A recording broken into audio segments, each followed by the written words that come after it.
श्री शिवाय नमस्ते प्रेम साथियों, सादर जय श्री कृष्णा। कैसे हैं आप सभी? बताने के लिए कमेंट बॉक्स में हर हर महादेव ज़रूर लिखिएगा। साथियों, आज की वीडियो में हम आपके लिए लेकर आए हैं हमेशा की तरह गुरुदेव पंडित प्रदीप जी मिश्रा द्वारा बताए गए शिव महापुराण के 3 उपाय, जो कि प्रदोष वाले दिन करने हैं आपको। तो उपाय हमेशा की तरह हम आपको करके दिखाने वाले हैं और साथ ही साथ उपाय से जुड़े हुए बाकी नियम और जानकारियाँ भी हम आपको देते जाएंगे। जैसे उपाय आपको कब करना है, कैसे करना है, किन लोगों के लिए ये उपाय है, इनसे क्या लाभ होने वाले हैं और किस सामग्री से ये उपाय किए जाएंगे, सारी चीज़ें हम आपको साथ साथ बताते जाएंगे। और साथियों, हम हमेशा वीडियो के अंत में गुरुदेव द्वारा दी गई कोई विशेष जानकारी या कोई विशेष नियम जो गुरुदेव अपनी कथाओं में अक्सर बताया करते हैं, जो हमारे पूजा पाठ को सफल और सार्थक बनाते हैं, हमारे जीवन को सुखद बनाते हैं, तो वो भी हम बताते हैं। तो प्लीज़ वीडियो को पूरा देखिएगा और ध्यान से देखिएगा, जिससे आपको उपाय करने का सही तरीका पता चल सके और उसके लाभ आपको मिल सकें। और अगर वीडियो पसंद आए तो ज़्यादा से ज़्यादा लोगों को शेयर कीजिएगा और पहली बार मुझे देख रहे हैं तो चैनल को सब्सक्राइब कर लीजिए। चलिए फिर वीडियो को शुरू कर लेते हैं। तो पहले उपाय के लिए आपको धतूरे की आवश्यकता होगी। धतूरा आप लेंगे और 1 लोटा आपको जल लेना है। तो धतूरा आप मार्केट से खरीद भी सकते हैं और अगर आप अपने घर के आसपास देखेंगे तो ये लगा हुआ भी आपको मिल जाएगा। और ये दोनों चीज़ें आपको लेकर जाना है शिव जी के मंदिर, ठीक है ना। घर से आप पूरी तैयारी करके लेके जाइएगा। सिंपल 1 लोटा आपको जल ले लेना है और 1 धतूरा ले लेना है और धतूरे की डंडी को आप अपने विपरीत दिशा में रखते हुए शिव जी पर समर्पित कर देंगे। धतूरे का मुख अपनी तरफ रहना चाहिए। आप जहाँ भी बैठे, जिस तरह भी आपको जगह मिल जाए आप बैठ जाइएगा और प्रयास कीजिएगा कि अगर आप दक्षिण दिशा में बैठ के, मतलब हम जैसे बैठे हुए हैं वैसे ही उत्तर दिशा की तरफ मुख करके यदि आप इस कार्य को करते हैं तो ज़्यादा अच्छा रहेगा। लेकिन जगह ना मिले तो मन में संशय मत लाइएगा, आपको जहाँ भी बैठ के कर पाए आप कर लीजिएगा। अब आपने जो धतूरा चढ़ाया है उसके ऊपर जो आप 1 लोटा जल लेकर गए हैं उसको धीमी धीमी गति से हाटकेश्वर महादेव का नाम जपते हुए इस कार्य को आपको करना है। अब समझिए कि इस कार्य से आपको क्या लाभ होने वाला है। ये कार्य उन लोगों के लिए जिनको सफलता नहीं मिल रही है, किसी भी क्षेत्र में हो, आपने एग्जाम दिया है, पढ़ाई कर रहे हैं, सफलता नहीं मिल रही है, इंटरव्यू देने जाते हैं, सफलता नहीं मिलती है, व्यापार डाला है लेकिन व्यापार चल नहीं रहा है, दुकान डाली है, फैक्ट्री डाली है, मतलब एक चेंज किया, दूसरा चेंज किया, तीसरा डाला, चौथा, 5वां, लेकिन सफलता नहीं मिल रही है, कर्ज दिन पे दिन बढ़ता चला जा रहा है, व्यापार में उन्नति नहीं हो रही है, मतलब घर में धन की आवक नहीं है, माता लक्ष्मी आपसे रूठी हुई है, तो इस कार्य को आपको कर लेना है। अच्छा, ये कार्य वो लोग भी कर सकते हैं जिनके बच्चों के शादी विवाह नहीं हो रहे हैं, कई संबंध आ चुके हैं,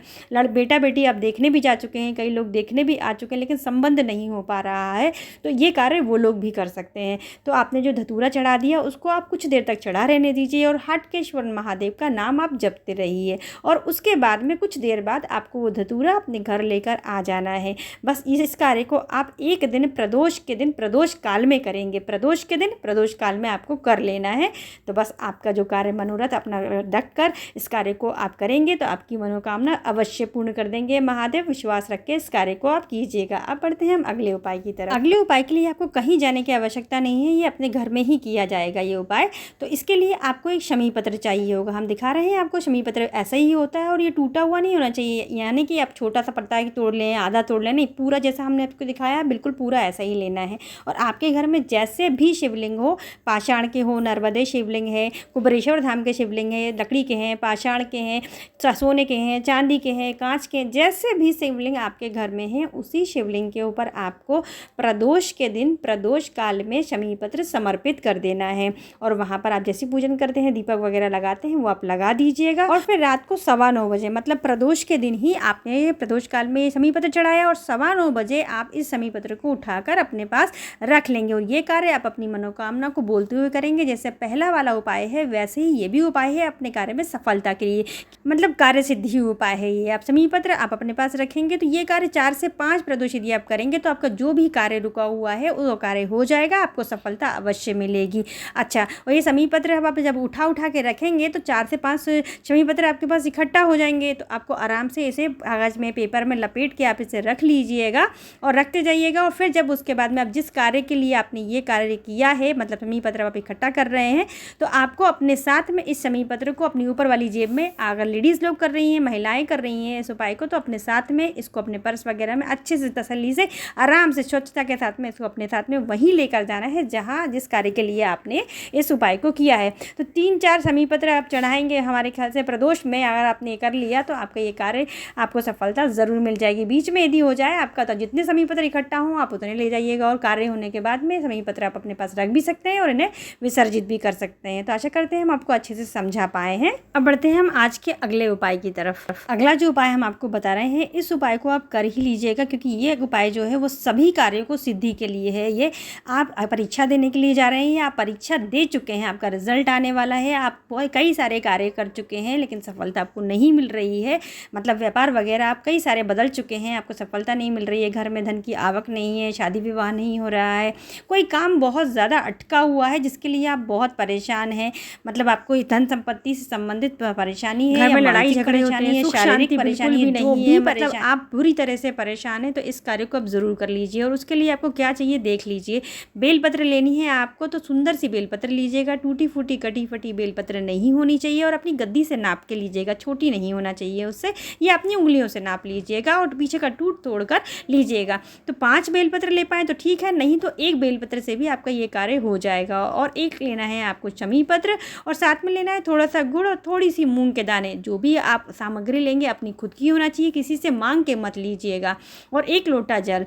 अब आपको 5 बेलपत्र हैं तो पाँचों आप लोटे में डाल लीजिए, शमी पत्र डाल दीजिए, और जितने भी आप मूंग के दाने थोड़े से डाल पाएँ, कोई गिन के नहीं डालना है, आप जैसे भी डाल सकें। आप विषम संख्या में 11, 21, 51 डालना चाहे तो डाल सकते हैं अपनी इच्छा अनुसार, और नहीं तो बिना गिने भी आप डाल दीजिएगा, मानसिक गिनती हो जाएगी। और उसके बाद में आपको गुड़ डाल देना है, और इसे लेकर के आपको शिव जी के मंदिर जाना है, और इसको आपको चढ़ाना है शिव जी के ऊपर, अपनी मनोकामनाओं को बोलते हुए और अपना नाम और गोत्र बोलते हुए इस कार्य को आप करेंगे। तो ऐसा कोई कार्य नहीं है जिसको इस उपाय से वो हो नहीं सकता। और ये उपाय आप प्रदोष के दिन प्रदोष काल में करेंगे, अपना नाम और गोत्र बोलते हुए श्री शिवाय नमस्तुभ्यम, ओम नमः शिवाय, जो भी मंत्र आता है उस मंत्र को बोलने के साथ साथ आप लोटे का जल चढ़ा देंगे, और जो सामग्री है वो भी आप समर्पित कर दीजिएगा। और मन में दृढ़ विश्वास रख के इस उपाय को आप करेंगे। 2 से 3 प्रदोष में आपकी मनोकामना, जो भी मनोरथ है, महादेव अवश्य पूर्ण करेंगे, ऐसा मन में दृढ़ विश्वास रखिएगा।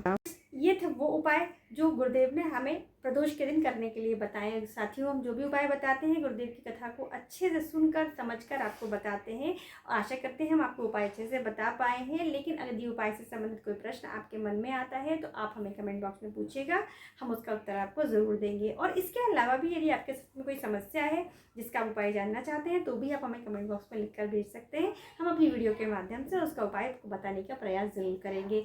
तो साथियों, एक जो हम वीडियो के अंत में विशेष जानकारी जो गुरुदेव द्वारा बताई हुई होती है तो हम आप तक पहुंचाते हैं, तो ध्यान से समझ लीजिए। पहले तो हम उपाय से संबंधित जो जानकारी है वो आपको बता देते हैं, फिर एक विशेष जानकारी भी आपको बताएंगे हम।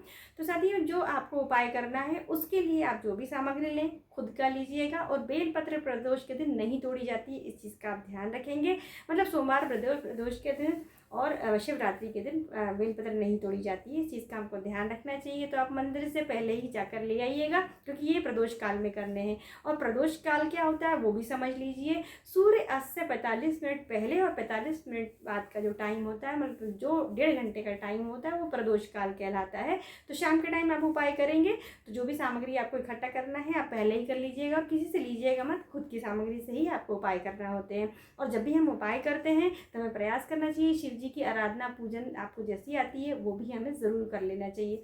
अब जो एक विशेष जानकारी हम आपको बता रहे हैं वो ये है कि हमें अपने घर में जो मूर्तियाँ होती हैं वो हम 1 से ज़्यादा मतलब 3 रख सकते हैं, लेकिन जो शिवलिंग होते हैं वो हम कितने भी रख सकते हैं। अगर आपके पास पहले से शिवलिंग है तो वैसे तो अपने मंदिर के हिसाब से रखते हैं, लेकिन फिर भी अगर आपके पास 1 से ज़्यादा है तो भी आप मन में संशय मत लाइएगा कि आप इतने सारे शिवलिंग हम क्या करें। तो आप अपने घर में रख सकते हैं, और अपने घर में आप जो भी मूर्ति रखें वो पोली नहीं होनी चाहिए, वरना आपके घर में जो लक्ष्मी जी हैं वो टिकती नहीं है, हमेशा चलायमान रहती है, बरकत नहीं रहती है। तब आपकी जो पुरानी मूर्तियां हैं फिर आप उसका क्या करेंगे, तो आप उसके लिए क्या कीजिएगा कि उनमें सब में लाख भरवा लीजिएगा। ऐसा नहीं कि पुरानी मूर्तियां आप रखी हुई हैं, आप इतने सालों से पूजन कर रहे हैं तो आप उन्हें कहा हाँ विसर्जित करने जाएँ तो आप घर से हटा दें, नहीं, पूजन आप करते रहिए, उनमें आप लाख भरवा लीजिए। गुरुदेव द्वारा बताए वही हम आपको को जो भी बताते हैं गुरुदेव द्वारा बताई हुई जानकारी ही आप तक पहुँचाने का प्रयास करते हैं। तो वीडियो थोड़ा सा लंबा ज़रूर हो जाता है, लेकिन जानकारी अगर आप तक पहुँचाते हैं तो हमको भी अच्छा लगता है, अगर आप लोगों को लाभ होता है।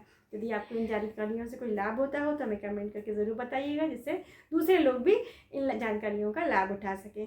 तो चलिए, फिर वीडियो अच्छा लगा हो तो वीडियो को लाइक कीजिएगा और ज़्यादा से ज़्यादा लोगों को शेयर कीजिएगा और मेरे चैनल को सब्सक्राइब कर लीजिएगा ऐसी और नई वीडियोज़ के लिए।